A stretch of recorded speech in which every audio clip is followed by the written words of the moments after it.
All right, let's just jump right into this. Picture for a second the ultimate butterfly effect of human choices. I mean, we all know our actions have consequences, right? But how do we actually go about measuring the catastrophic damage caused by just one single individual? Honestly, it's a deceptively complicated question. So today, in this explainer, we're going to look at exactly what happens when human decisions ripple out to cause devastating harm, both out in the open and, hidden deep in the shadows. Welcome to the Explainer. Today we're really digging into this whole theme of measuring consequence.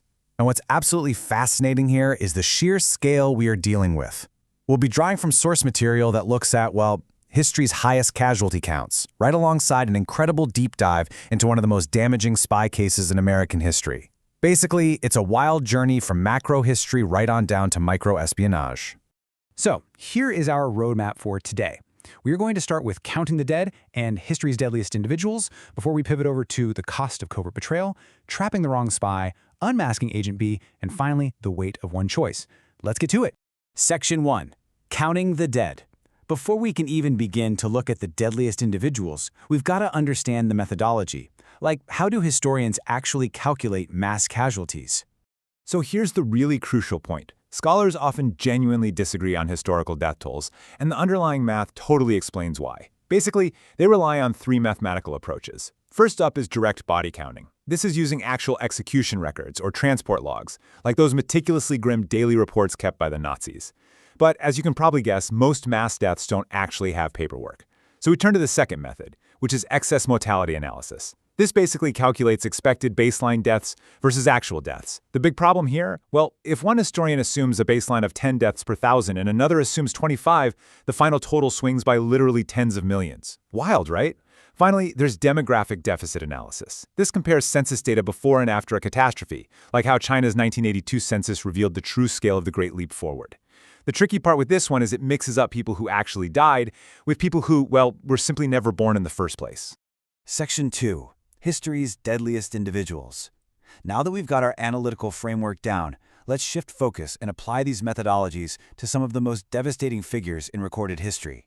When you measure by the actual percentage of the global population wiped out, Genghis Khan stands completely alone. It's not even close. His conquest killed an estimated 40 million people. Now, at the time, the world population was only around 400 million, so doing the math, his campaigns erased a staggering 10% of all humans alive. To put that into perspective, all of World War II killed about 3% of the global population. In fact, our source material notes that his conquest killed so many people the resulting abandoned farmland absorbed enough carbon to measurably cool the entire planet. I mean, wow. But, you don't actually have to be a ruthless warlord to cause mass casualties. Take Thomas Midgley Jr., for example. He was an American chemist who invented leaded gasoline just to stop engine knock. The crazy part? The toxicity of lead was already well known, yet this product was pushed globally for decades. The estimated fallout from that one decision? 100 million deaths globally from lead poisoning, alongside an estimated cumulative loss of 800 million IQ points across humanity. And get this, he later went on to invent CFCs, which literally punched a hole in the ozone layer. It's just a shocking example of unintentional yet incredibly negligent mass death. Then, of course, there are deaths caused by deliberate policy. The sources provide this absolutely chilling quote from Mao Zedong back in 1959, recorded during the Great Leap Forward. Under his rule, forced agricultural collectivization and, quite frankly, pseudoscientific farming mandates created the worst famine in human history. Depending on which of those methodologies we talked about earlier is used, historians estimate his policies resulted in anywhere from 40 to 80 million deaths. And if we zoom out to look at the largest proportional mortality event in history, we arrive at this number, 56 million. That is the estimated number of indigenous people who died following Christopher Columbus's arrival in the Americas by the year 1600. That represented a whopping 90% of the entire hemisphere's population. Now, while the vast majority of these deaths were caused by introduced diseases like smallpox, historians in our source material really emphasize that the lethal impact of these diseases was massively amplified by forced labor, displacement, and starvation instituted by the colonizers. Moving on to Section 3, the cost of covert betrayal. We've just been looking at totally incomprehensible numbers, millions upon millions of lives. But let's shift gears here and see how this builds into something much more intimate, yet equally devastating on a totally different scale. So, When consequence isn't measured in broad historical demographics, how do we actually track it? We are stepping completely out of the realm of public policies and mass statistics right now, and zooming all the way into the microscopic forensics of modern counterintelligence. The contrast here is honestly staggering. On the macro side, you've got systemic collapse, famines, and millions dead, often in situations where responsibility is just completely diffused through some massive bureaucracy. But on the micro side, consequence looks like a single leaked document, it looks like a targeted execution in a foreign prison, and national security entirely compromised by just one person operating in the shadows. That brings us to Section 4, Trapping the Wrong Spy. In the late 1990s, the CIA and FBI knew for a fact that someone was leaking highly classified secrets to the Russians. But trying to find them? Well, that led to a totally tragic misdirection. The FBI relentlessly targeted a veteran CIA officer named Brian Kelly, and they subjected this guy to an absolute nightmare. We're talking secret searches, wiretaps, and even false flag operations where agents actually posed as Russians at his front door.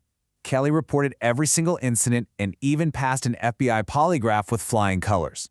But get this, the FBI actually used that past polygraph to claim he was the perfect spy who could just beat the machine. Now, what is truly remarkable about all this is that the FBI had a profile of the real spy, someone who frequented strip clubs, requested payment in literal diamonds, and hacked his boss's computer. That didn't match Brian Kelly at all. But you know what it did match perfectly? An FBI agent. An agent they completely refused to suspect. Which leads us perfectly into Section 5, Unmasking Agent B. It actually wasn't until the FBI managed to acquire a secret audio recording from a Russian intelligence file that someone in the room finally recognized the voice. Spoiler alert, it wasn't Brian Kelly. It was an FBI insider, a 22-year veteran of the Bureau named Robert Hansen. Following the timeline of his betrayal reveals a honestly terrifying level of patience. Hansen, who was known to the KGB simply as Agent B, first offered his services way back in October 1985. By 1986, he was actively communicating with them via coded newspaper ads in the Washington Times, literally hiding in plain sight with an ad selling a 1971 Dodge Diplomat. He operated completely undetected for over 15 years before he was finally arrested in February 2001. Hansen's tradecraft was, well, meticulous to say the least. He never once met his handlers face to face, not once. Instead, he used signal sites, like just sticking a piece of white adhesive tape on a pedestrian crossing sign in Virginia to say, "I'm ready." He'd load highly classified documents and encrypted computer diskettes formatted in this obscure 40-track mode into a dead-drop codenamed Park, tucked under a wooden footbridge. All of this while communicating through the mail using aliases like Ramon Garcia or Jim Baker. And if you're wondering about his motivation, it was chillingly transactional.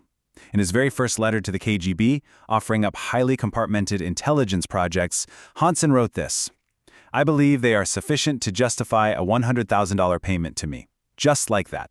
He sold out his country's most sensitive secrets without a second of hesitation. But as we know, the true cost wasn't financial. It was human. In that very first letter, Hansen compromised 3 specific U.S. intelligence sources just to ensure his own security with the KGB. Because of his leak, Valery Martinov and Sergei Motorin were recalled to Moscow, tried, and executed. Boris Yuzhin was in prison for 15 brutal years. Hansen knew exactly what would happen to them when he gave up those names. And that brings us to our final section, the weight of one choice. So as we wrap up this explainer, we really have to ask, how do we synthesize the macro destruction of dictators with the micro betrayal of a rogue spy? Ultimately, it all comes down to the immense weight of a single choice. The literal price tag for this betrayal is just terrifying. For handing over thousands of pages of classified documents and getting actual human beings killed, Hansen received over $600,000 in cash and diamonds, with another $800,000 held in escrow for him in a Moscow bank. It is a stark, terrifying reminder of just how cheaply human lives and national security can be valued by one compromised individual. Whether we are looking at the grand, global scale or the hidden, microscopic one, the mechanisms of harm always rely on power. On one hand, you have massive historical systems and bureaucracies that diffuse responsibility, right? Making it super easy to mask the true cost of a famine or toxic invention. But on the other hand, individual deception within highly trusted agencies allows just a single person to inflict incredibly precise, lethal damage, all from behind a desk. The source material really drives home this exact point. Every single statistic we've discussed today, whether it's the 100 million victims of leaded gasoline or the 3 specific names betrayed to the KGB, traces back to a life cut short by the decisions of those wielding power. The ripple effects of a single choice, large or small, are just utterly devastating. Which leaves us with this final thought. We've seen how consequence is measured, both historically and forensically. But history isn't just a thing of the past. Look at the world around you today. What systems right now are masking the true cost of human choices? It's definitely something to think about. Thanks so much for joining me on this explainer, and remember to always keep questioning the information around you. Catch you next time.